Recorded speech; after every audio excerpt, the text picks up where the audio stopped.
Assalamualaikum warahmatullahi wabarakatuh. Perkenalkan, nama saya Fahri Syarif. Saya akan menjelaskan format file. Format file merupakan struktur dari sebuah file dan bagaimana file tersebut dibentuk. Format file dibedakan menjadi dua jenis, yaitu format file terbuka dan tertutup. Satu, Open Priority Formats, format file terbuka. Beberapa contoh format terbuka adalah GIF, PNG, MP3, ZIP, TAR 7Z, OGG, MKV, dan sebagainya. 2. Closed Priority Formats. Format file tertutup merupakan jenis format file yang bersifat tertutup atau hanya bisa dibuka dengan aplikasi tertentu. Beberapa contoh format file tertutup adalah PSD, CDR, RAR, PMA, DWG, dan sebagainya. 1. Format gambar. A. JPEG merupakan singkatan dari Joint Photographic Expert Group. B. PNG merupakan singkatan dari Portable Network Graphic. C. GIF merupakan singkatan dari Graphic Interchart format yang memiliki gambar dengan 8 bit. BMP merupakan singkatan dari bitmap, terdiri dari susunan titik pixel. 2. Format audio. WAV, waveform. WAV adalah format utama untuk menyimpan data audio mentah pada Windows dan menggunakan metode yang sama dengan AIFF, Apple, untuk menyimpan data. Satu kelebihan format WAV sebagai berikut. A. Seluruh sampel audio disimpan di hard disk karena data WAV tidak terkompres. B. WAV biasanya menggunakan coding PNCM, Pulse Code Modulation. 2. Kekurangan format WAV sebagai berikut. A. Maksimal ukuran file WAV adalah 2 GB. B. WAV jarang sekali digunakan di internet karena ukurannya yang relatif besar. MPEG Layer 3, MP3. MP3 merupakan format kompresi audio yang dikembangkan oleh Movie Picture Express Group, MPEG. Adapun kelebihan dan kekurangan format MPEG sebagai berikut. Kelebihan format MP3 yaitu mendekat kualitas CD stereo dengan 16 bit. 2. Kekurangan format MP3 antara lain: A. Kualitas file berkurang karena udah terkompresi. B. Bitrate rendah, terbatas maksimal 320 kbps. C. MP4. MP4 adalah format data multimedia sebagai bagian dari format MPEG 4. Satu kelebihan format MP4 adalah menggunakan kodek video yang disebut H264.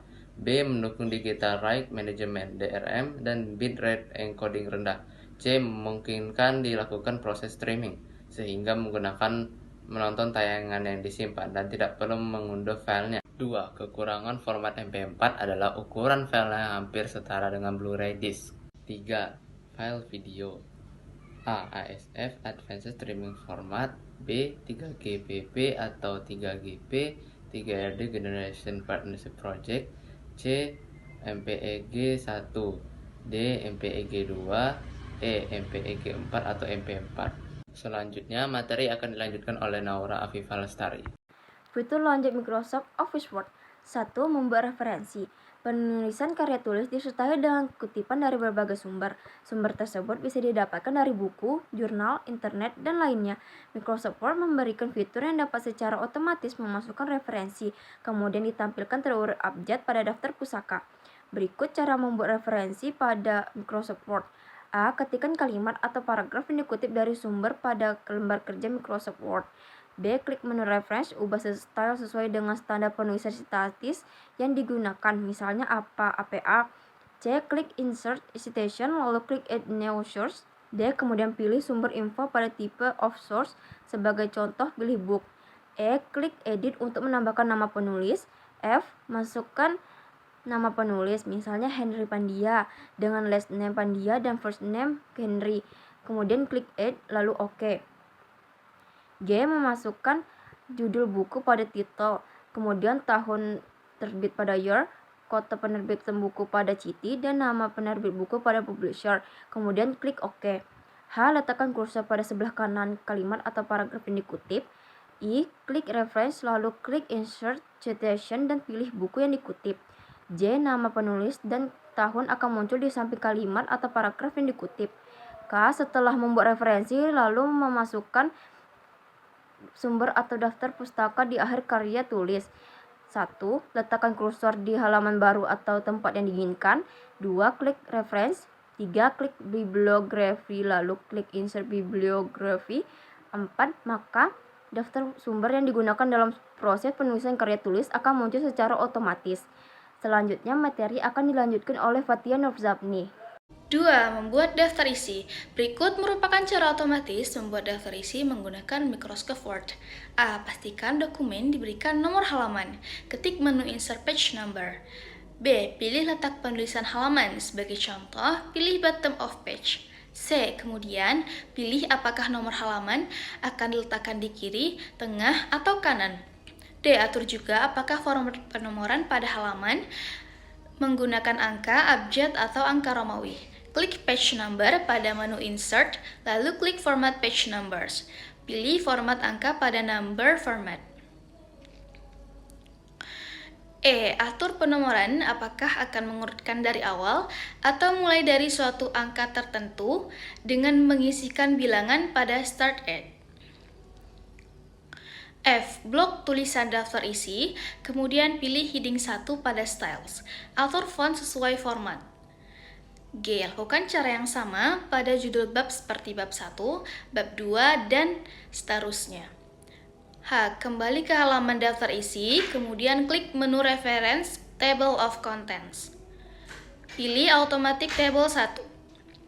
I. Apabila terjadi perubahan pada nama bab atau nomor halaman, klik Update Table pada pojok kiri atas bagian daftar isi. Lalu klik Update Page Numbers Only untuk memperbarui nomor halaman, atau klik Update Entire Table untuk memperbarui nama bab dan nomor halaman.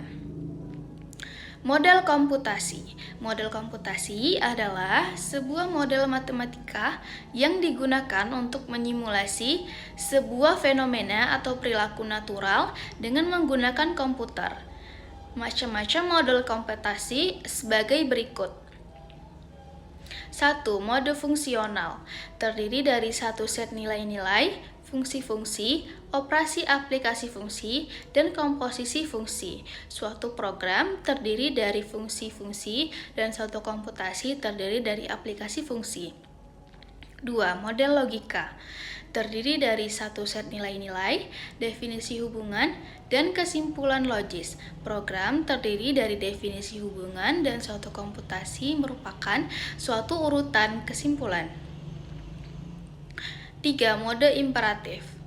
Terdiri dari satu set nilai-nilai yang mencakup suatu keadaan dan operasi tugas untuk memodifikasi pernyataan. Program terdiri dari urutan tugas-tugas dan satu komputasi terdiri dari urutan pernyataan. Selanjutnya, materi akan disampaikan oleh M. Fazil. 1. PTNet. PTNet adalah salah satu model untuk merepresentasikan sistem terdistribusi diskrit. Sebagai sebuah model, PTNet merupakan grafik dua arah. PTNet pertama kali diajukan oleh Carl Adam Petrie pada tahun 1962. 2. Mesin Mealy. Mesin Mealy adalah otomasi fasa berhingga yang menghasilkan keluaran berdasarkan fasa saat itu dan bagian masuk atau input. Nama Mealy diambil dari G.H. Mealy, seorang perintis mesin fasa.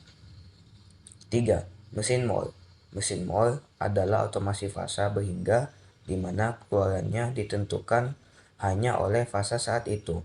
Nama Moore diambil dari Edward F. Moore, seorang ilmuwan komputer dan perintis mesin fasa. Data cleaning.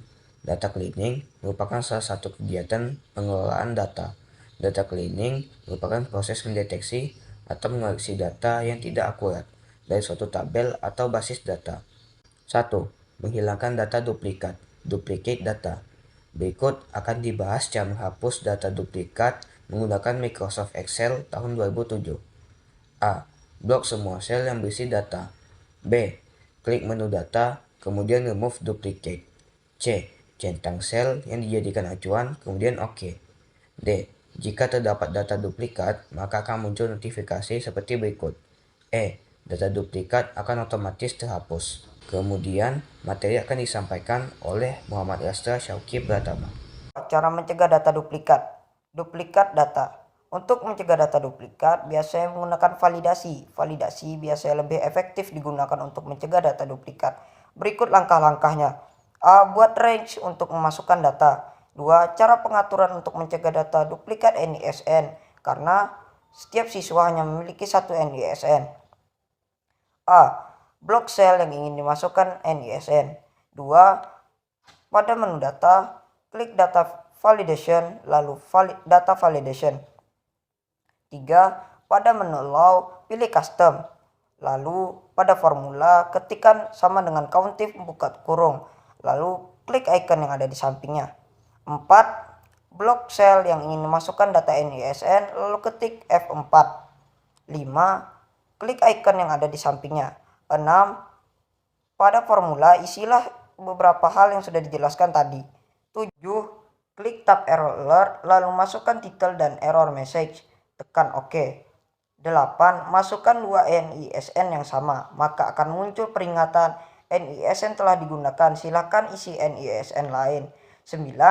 Klik retry dan masukkan NISN lain. 10. Pengaturan selesai. Sekian pembahasan kelompok 4. Wassalamualaikum warahmatullahi wabarakatuh.